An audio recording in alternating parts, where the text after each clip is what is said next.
menurut narasumber, ini bagaimana sih karakter media digital pada saat ini? Ya, sebelumnya terima kasih atas kesempatannya. Nah, sekarang ini nyaris setiap hari, bahkan setiap detik, ada berbagai konten yang bermunculan. Nah, itulah secara umum karakter dari era digital. Ya, bahkan ini ya, sekarang kalau meminjam bahasanya Hardiman itu, ketika terjadi banjir informasi katakanlah seperti itu, maka ya betul, sebagaimana judulnya itu kan, aku klik maka aku ada. Ya karena memang dunia sekarang berada dalam genggaman, berada dalam jari jemari kita. Sekali klik, secara umum dari filsafatnya Whitehead itu, sesuatu itu tidak ada yang ajib, jadi selalu dalam proses menjadi. Nah, 4 usulan tadi kita anggap sebagai siap saji, tetapi dia harus kita pantau dari perspektif selalu menjadi. Artinya masih ada celah-celah yang kurang, sehingga harus kita tambah atau perspektif yang lain. Halo sahabat Kutubian, kembali lagi bersama kami Kutub Cash, di mana pada kesempatan malam hari ini kita akan mendiskusikan buku Aku Klik Maka Aku Ada dengan tajuk Dunia Digital, Bohong Jadi Laku, Jujur Jadi Tabu. Kali ini kita sudah kedatangan narasumber yang cukup berpengaruh ya dalam kajian soal dunia digital, yaitu Mas Aldi. Selamat malam Mas Aldi. Selamat malam. Kali ini kita akan mendiskusikan buku Aku Klik Maka Aku Ada yang ditulis oleh Budi Hardiman ya. Ya. Buku ini sebenarnya cukup viral saat awal-awal pandemi, karena memang buku ini ditulis pada awal tahun 2020, di mana pada saat itu kan awal-awal kemunculan pandemi ya. Ya. Dan ini juga menarik karena Budi Hardiman ini menulisnya diperoleh dari hasil semacam kontemplasi gitu, Ya. terkait realitas pada saat itu. Dan kita akan membahas lebih jauh terkait buku ini dan juga nanti kontekstualisasinya dengan saat sekarang ya, perkembangan digital saat sekarang. Nah, menurut narasumber, ini bagaimana sih karakter media digital pada saat ini? Ya, sebelumnya terima kasih atas kesempatannya. Kalau berbicara karakter dunia digital, ada 2 sih yang saya dapatkan. 2 karakter media digital menurut F. Budi Hardiman di bukunya itu. Pertama, algoritma. Yang kedua, serba cepat. Algoritma itu artinya konten-konten di era digital tidak ditentukan oleh kualitas, tetapi ditentukan oleh popularitas. Jadi kalau dibahasakan secara lebih vulgar, tolok ukur kebenaran di era digital itu bukan seberapa berkualitas, tetapi seberapa mampu memikat perhatian pemirsa, netizen, dan sebagainya. Itu yang pertama. Yang kedua, karakter era digital itu serba cepat. Jika dulu misalkan media-media tertulis ketika hendak memberitakan sesuatu, itu pasti ada proses verifikasi. Jadi misalkan ada berita sekarang, itu tidak langsung ditampilkan saat sekarang, tetapi diverifikasi dulu. Jadi ada tenggat waktu, bisa sehari 2 hari gitu. Nah, sekarang ini nyaris setiap hari, bahkan setiap detik, ada berbagai konten yang bermunculan.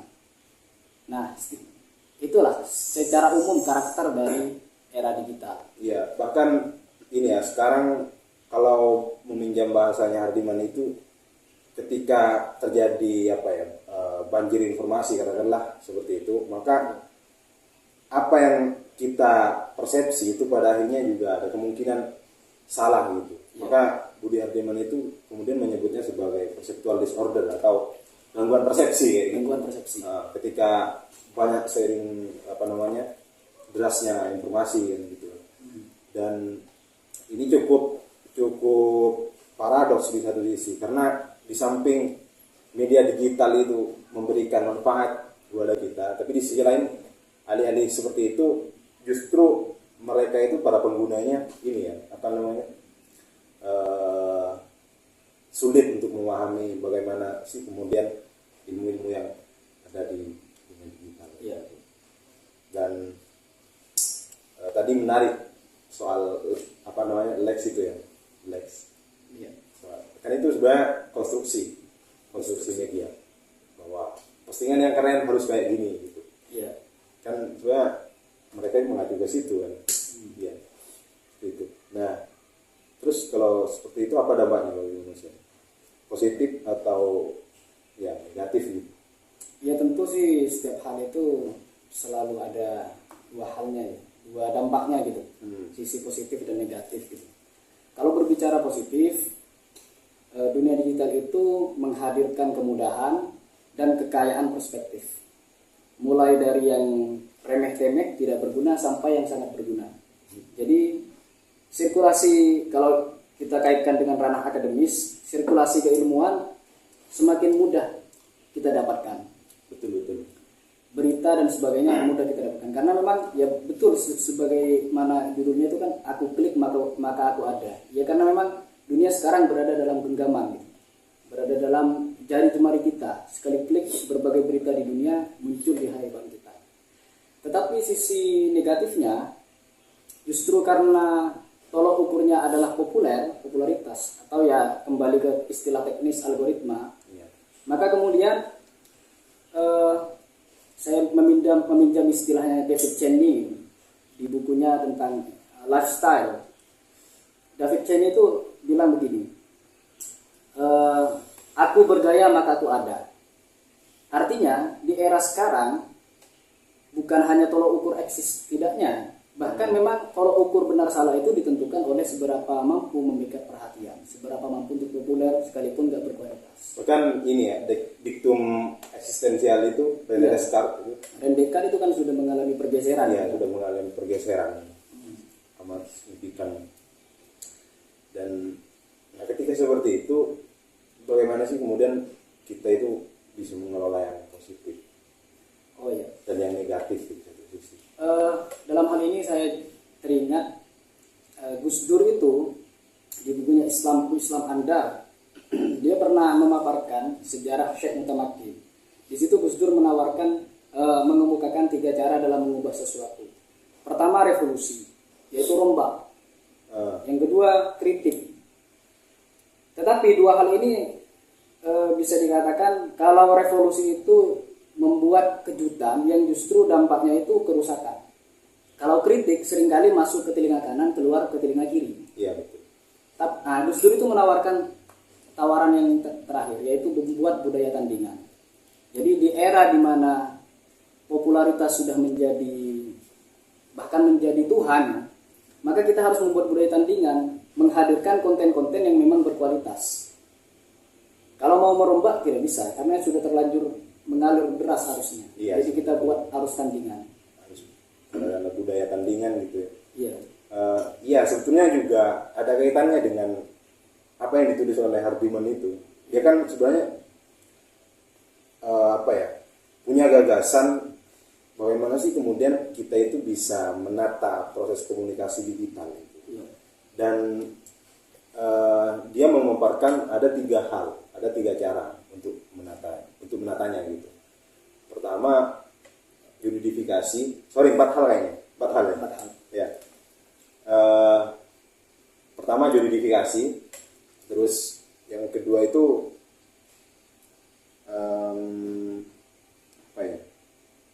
moralisasi, dan yang ketiga solidarisasi, dan yang keempat itu penguatan peranan kepemimpinan pluralis di era digital.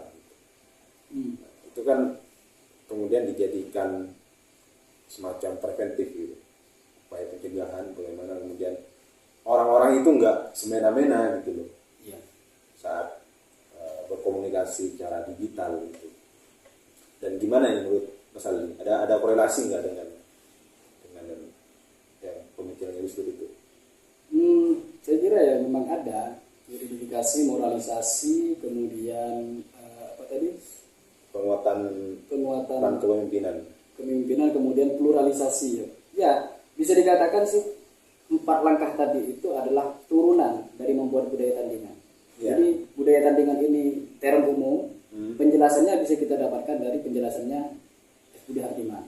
Tetapi penjelasan yang 4 itu jangan kita anggap sebagai kebenaran final, karena memang sesuatu itu meminjam filsafatnya Albert Not Whitehead, filsafat proses itu ada being, ada becoming, ada proses menjadi. Tapi secara umum dari filsafatnya Whitehead itu sesuatu itu tidak ada yang ajik, jadi selalu dalam proses menjadi. Nah, 4 usulan tadi kita anggap sebagai siap saji, tetapi dia harus kita pantau dari perspektif selalu menjadi. Artinya masih ada celah-celah yang kurang, sehingga harus kita tambal pakai perspektif yang lain. Kira-kira begitu. Iya, menarik itu. Saling melengkapi lah. Saling melengkapi. Nah, terus begini. Lalu gimana sih kira-kira apakah pengaruh digital terhadap masa depan umat manusia? Maksudnya pengaruhnya itu gimana? Saya jadi teringat paparannya siapa itu? Ya memang sih secara umum penjelasannya ada juga di sini, tapi saya ingin menambahkan dari buku lain. Yuval Noah Harari itu kan di Homo Deus, sejarah masa depan umat manusia. Dia mempertanyakan bagaimana nasib kecerdasan dan kesadaran di masa depan ketika semua perangkat yang kita anggap sebagai mewah megah, yaitu kesadaran kita dan kecerdasan kita, sudah kita alihkan kepada bioteknologi, sudah kita alihkan kepada teknologi. Dulu orang kalau ingin bertanya tentang ilmu tanyakan ke pakar, tapi sekarang ada Mbah Google. Dan ke depan itu kan semakin parah. Itu Tom Nichols pernah menyinggung soal itu kan dalam bukunya, The Expertise apa gitu. The Expertise of The Death of Expertise. Ya, betul. Ya, disebut matinya kepakaran itu kan. Matinya kepakaran. Hari itu. Dimana kan kalau sudah bukan matinya kepakaran sih, kamu bilang kemarin itu ini dramatisasi apa gitu. Oh iya. Kamu kayak menyangkal itu kan, menyangkal. Ya, untuk konteks sekarang sih The Death of Expertise itu bisa disebut dengan dramatisasi realita. Iya. Jadi Tom Nichols itu terlalu mempersoalkan kecanggihan dunia digital sampai-sampai seolah manusia tidak bisa membedakan mana yang otoritatif dan mana yang non otoritatif. Nyatanya kan konten-konten misalkan tentang filsafat orang-orang sudah banyak yang tahu, misalkan ya ada kan konten-konten yang Martin Suryajaya, Pak Fakhruddin Faiz, ya orang-orang masih sadar mana yang otoritatif dan mana tidak. Jadi The Death of Expertise itu untuk konteks sekarang kayaknya masih dramatisasi realita. Tetapi untuk konteks ke depan bisa saja. Bisa jadi gimana itu? Jadi bisa saja ke depan itu benar-benar mati yang namanya kepakaran. Ya. Nah, selanjutnya bagaimana sih itu kaitannya dengan surplus demografi? Oh iya, salah satu yang tema menarik ya di Indonesia itu kan pada tahun 2045 itu Indonesia akan mengalami surplus demografi, itu akan banyak generasi, dan itu diharapkan generasi itu menjadi pembangkit negara ini. Tetapi kalau kita lihat kondisi yang ada sekarang, di mana era digital itu membuat kita manja. Betul. Bahkan kita terpaksa untuk manja. Kelengkapan fasilitas tidak setara dengan target yang hendak dicapai, yaitu kecakapan, kepakaran, dan sebagainya. Jadi surplus demografi satu sisi mungkin bisa menjadi mimpi indah bagi Indonesia, tapi sisi lain bisa menjadi ancaman bumerang berupa lahirnya generasi yang manja. Terus bagaimana? Nah, kan menarik nih, digital kan sekarang sudah kayak mewabah gitu kan. Terus lalu mengapa orang-orang kemudian itu begitu menyemarakkan digital gitu? Ya. Kalau Mas Andi gimana membacanya? Kalau saya sih Yasraf Amir Piliang itu dan Audifak nulis buku Kecerdasan Semiotik. Ya. Nah, jadi di sana dia memaparkan begini, manusia itu punya kecenderungan untuk ikut rata. ikut rata-rata, ikut yang lumrah yang biasa dilakukan. Jadi semaraknya orang aktif di era digital itu sebenarnya bisa dikatakan panggilan dari watak dirinya yang butuh akan sosialitas. Tentu sih bukan hanya itu, rata itu muncul juga karena memang manusia itu kan secara psikologis cenderung mencari yang nikmat, mencari yang mudah. Ya kalau saya singgung ke ayat itu kan ada ayat khuliqal insan bin ajal, manusia tercipta dari tergesa-gesa gitu. Itu kalau kita pahami secara kontekstual, ayat itu menegaskan dan menandaskan bahwa manusia itu butuh akan praktisitas. Semakin praktis itu akan semakin dikejar. Dan ya era digital itu menjadi semarak memang sebagai deskripsi konkret dari ayat tadi sekaligus penegasan terhadap teori akan cultural quotient yang disebut dengan rata kultural, kelumrahan kata Audifax dan Yasraf Amir Pilihan. Iya. Betul. Di satu sisi memang agak bermasalah misalkan ketika kita itu nggak bisa memaksimalkan digital dengan baik, media digital dengan baik. Nah, bahkan Budi Hardiman itu kan menyinggung di bukunya, gawai yang kita pakai itu nyatanya juga memakai kita di satu sisi gitu. Nah, itu gimana tuh? Apa Saldi melihat itu? Apa? Melihat itu bagaimana? Ya, selama ini mungkin kita menganggap barang di sekitar kita itu barang mati. Kita sebagai subjek yang dengan seenaknya bisa bahkan otonom ya menggunakannya. Tapi ternyata kita juga lupa bahwa apa yang kita lakukan itu memberi stimulus, bahkan memberi kerangka bagi pikiran kita dalam bertindak. Ya kan memang sesuatu yang terus kita perhatikan akan menimbulkan pengaruh pada kita. Terjadi dialektika, kita sebagai subjek, sebagai yang bio, dengan gawai yang tekno, terjadi dialektika. Kita memakai yang tekno memberikan surplus, memberikan stimulus bagi kita untuk setia kepadanya. Akhirnya kerangka berpikir dan bertindak kita kan berada dalam jejaring tekno. Kita yang bio berada dalam jaring tekno. Ya kira-kira lah, saya hanya memperjelas kayak gitu. Iya, betul. Bahkan Budi Hardiman ini menarik sebenarnya dalam buku itu. Bagaimana kemudian dia mempertanyakan eksistensi manusia di era digital kayak gitu. Dan mengapa sih kemudian kebenaran itu menjadi seolah-olah tidak benar? Begitupun kalau kita kembali ke tajuk yang tadi kan. Bohong jadi laku, jujur jadi tabu gitu. Iya, betul. Nah, kenapa bisa seperti itu? Maksudnya ada pandangan yang lebih komprehensif lah soal kayak distorsi gitu loh. Iya. Disebut demikian karena memang yang ditampilkan dalam era digital bukan hidup yang apa adanya. Hidup yang sudah dibalut dengan estetika sedemikian rupa. Makanya ada filter, ada editing, ada macam-macam kan. Jadi orang yang biasa saja diedit sedemikian rupa untuk menjadi luar biasa. Dari situ kemudian netizen otaknya itu terdoktrinasi seolah-olah itu nyata.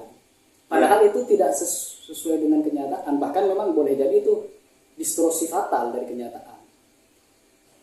Makanya saya kemudian menyebut bohong jadi laku, jujur jadi tabu. Tampil apa adanya di era digital itu bisa dikatakan sangat susah bahkan naif gitu.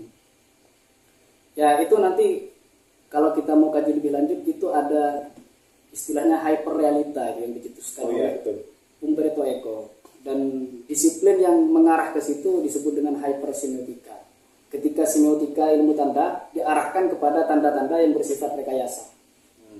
Kira-kira begitulah gambaran sederhana dari hyperrealita dan hypersemiotika. Iya.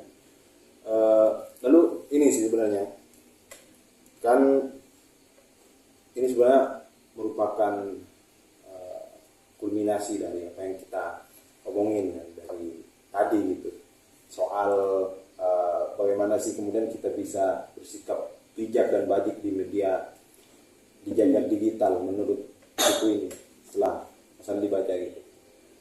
Di situ Hardiman itu memaparkan pandangannya Heidegger di bukunya Being and Time, Ada dan Waktu.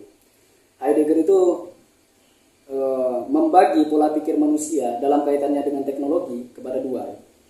Jadi ketika berhubungan dengan teknologi ada dua pola pikir yang Heidegger temukan. Pola pikir pertama namanya pola pikir kualitatif. Jadi pola pikir instrumental.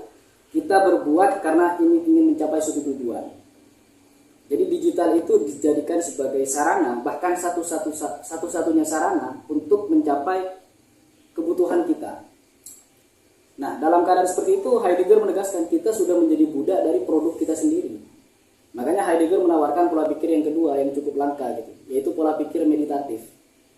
Yaitu upaya untuk Gelassenheit, istilah Heidegger itu. Memerdekakan diri dari produk sendiri agar kita bisa menyadari kita itu utuh sebagai manusia, otonom sebagai manusia, dan kita tidak terkerangkeng oleh produk kita sendiri. Ya. Tetapi bukan berarti anti. Iya, betul. Itulah yang kemudian kalau kita misalnya tidak bisa mengendalikan apa yang kita produksi gitu kan, misalkan media digital, kan sebenarnya produksi manusia kan. Iya. Maka ketika media digital alih-alih mendominasi kita, justru yang terjadi kemudian adalah tragedi kebudayaan gitu. Kan terjadi semacam tragedi kebudayaan kalau kayak gitu di. Iya. Ya kan? Barangkali seperti itu teman-teman. Terus closing statement terakhir. Closing statement ya. Kita itu tidak tercipta sebagai pewaris, tapi sebagai perintis. Tidak lahir sebagai penerus, tetapi sebagai pencetus. Dan tidak kita tidak tercipta sebagai pengekor, melainkan sebagai pelopor. Kira-kira seperti itu. Terima kasih. Menarik sekali apa yang disampaikan oleh Mas Aldi ini. Dan bagi teman-teman yang ingin mengetahui tentang kehidupan dunia digital beserta karakternya gitu kan, bisa membaca Aku Klik Maka Aku Ada. Ini buku yang cukup menarik sekali sebetulnya. Dan juga ada kan Budiarman ini menggunakan berbagai analisis gitu, menggunakan berbagai perspektif filsafat, utamanya Martin Heidegger ya. Martin Heidegger untuk melihat bagaimana karakter media digital saat sekarang ini. Dan mungkin barangkali seperti itu teman-teman. Dan akhir kata, Assalamualaikum warahmatullahi wabarakatuh.